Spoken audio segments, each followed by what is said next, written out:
Hello, this is Gigi with Big Idea Mastermind. I'm back again, and I'm so happy to be here. I have a treat for you.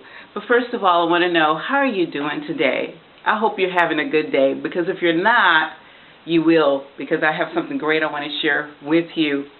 When I was little, I love books. So if you come to my blog, my video blog, I'm always talking about books and referencing books because books are so important.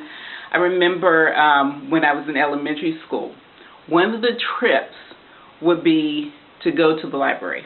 And when we had that treat coming to do that, to go on that trip, I would be so excited. Some kids didn't like it, but I loved books. I always had, little books. I might be giving my age away if I tell you this book, Run, Spot, Run, Green Eggs and Ham. I think they still have those books, but I used to love those books. I would lock myself in the room and just read books. And so when I got older, I would read like novels and love stories. And then as I got even older, I realized that what you read is as important as what you eat. You know, if you eat healthy foods, you have a healthy body. If you read books that are inspiring, that encourage you, you'll have a healthy mind. And not only do they inform you, but they transform you. And that is so important. And my goal is to transform myself to be a better person so that I have a better life and I can create better with the right kind of mind. It's hard to create something really positive if you don't have the right kind of mindset. And then speaking of books that are motivating and help create the right kind of mindset, we're going to be talking about The Slight Edge. Can you see that? This book right here. I love my Kindle. I just got this a few days ago. And I love this. I could put like so many books on here. Before I got this, you should see my bookshelf. It's like tons and tons of books. But this, I can carry thousands of books, wonderful books, and I'm so happy. So let's dig in. Oh, this is going to be juicy. So I want to start by saying this. You know how they have all those how-to books out there? How to lose weight in 30 days. How to lose 60 pounds in 2 days. I know that's impossible, but. Or how to make $10,000 in 3 weeks. You know, all these different how-to books. And a lot of how-to books are good. But the only problem is a missing ingredient. Can you guess what that ingredient is, the missing ingredient? I'm about to tell you. Because if you're ever wondered, why am I not, I've started this home business. Why are all these people out there so successful, making money, and I'm reading this book or this ebook or this download or watching these how-to videos? Why am I not making any money? What am I doing that is not working? The question is, what are you not doing? Okay? So, I'm going to share the secret ingredient with you. The secret ingredient, and now bear with me because I'm going to read this because this is some great stuff. However, there is a secret ingredient.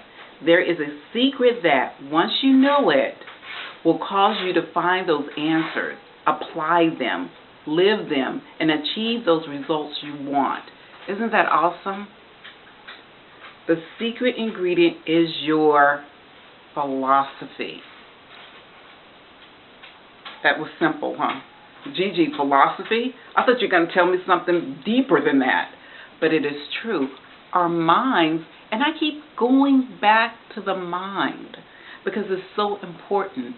That's why reading these books, when I'm reading these books, I'm telling you, I am learning so much about myself. I'm learning things. I'm like, wow, I didn't know I was doing that.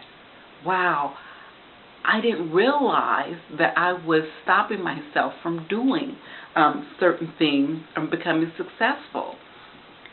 So, as you know, my goal is to be a multimillionaire. My goal is to run my home business and be really successful at it and know it. And I believe that I'm going to be a multimillionaire.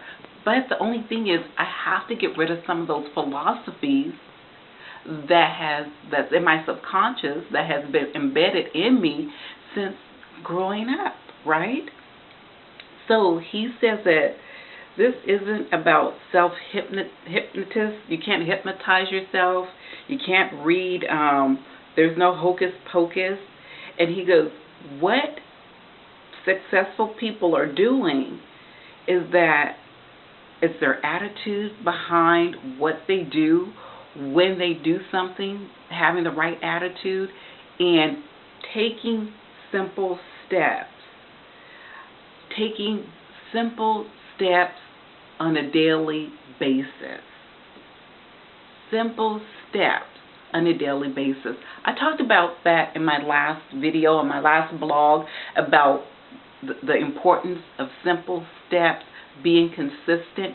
And he goes, the reason the how-to books don't work, or the how-to information don't work for a lot of people, get this, the number, 95% of people it doesn't work for. Why? Because they get started, they're excited, and for a few weeks they're gung-ho and they do it and they peter off. They stop doing the simple steps because, granted, those books or those videos or that information that you're reading, how to lose weight, how to run a business, how to fix a car, or whatever, they're simple steps, but you have to do them on a consistent basis, and you have to stick with it. And a lot of people, they stop, and now they're doing it for a week, then they're doing it once a week, then they're doing it once a month, and then all of a sudden that information is sitting on the shelf, collecting dust, and they stop doing it. So the thing is, the successful people, they are disciplined.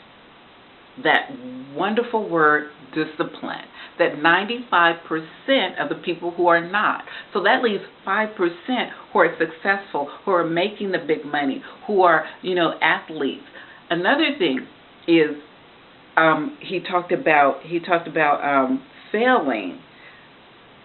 You have to fail a lot. Get out there and fail a lot. Fail a lot. And a lot of people says, well, failure is not an option. In his book, he talked about if failure is not an option for you, you will not be successful. And he talked about a few people, successful people, who have failed. And let me see if I can find where that is. Give me a minute. Let's see. He talked about Babe Ruth. Had the philosophy, failing is, he goes, Babe Ruth failed, right? He goes, if Babe Ruth had the philosophy that failing is not an option, then you and I would have never heard of him. Why? Because not only did Babe Ruth set a world record for home runs, but he also led the league in strikeouts. Isn't that awesome? He talked about Michael Jordan. Considered by many as one of the greatest basketball players of all time. Didn't make the varsity team as a sophomore because they thought he was too small. The next 2 years he grew 4 inches, honed his game, and the rest is history. Okay? And he talked about, let's see, this is some good stuff. So Thomas Edison, he did not subscribe to the failure is not an option philosophy. In his efforts to find a stable electric light bulb invention work, he tried out thousands of different versions, and every single one failed. Thousands he tried, and every single one failed. His comment, I have not failed. I've simply discovered 10,000 ways that didn't work. So 1, take the simple steps. Do the simple steps daily that will lead you to success. He says that simple steps They're compound. They will compound. And before you know it, you'll become successful. Number 2, have a good attitude about what you do. Know that you could do it. And number 3, fail, fail, fail until you get it right, and don't give up. This is Gigi. I hope you go out and get the book. Let's see. Go out and get the book. I want to show you the book again. The Slight Edge. Go and get it. Read it. You're going to love it. I'm going to be back with part 2 about this book. I'm going to share different segments of the book. I want you to read it, get it, and then comment. Tell me what you think about the book. Tell me what you're getting out of the book. I love to hear from you. You have a great day. I wish you great success, and I hope to hear from you soon. Bye-bye.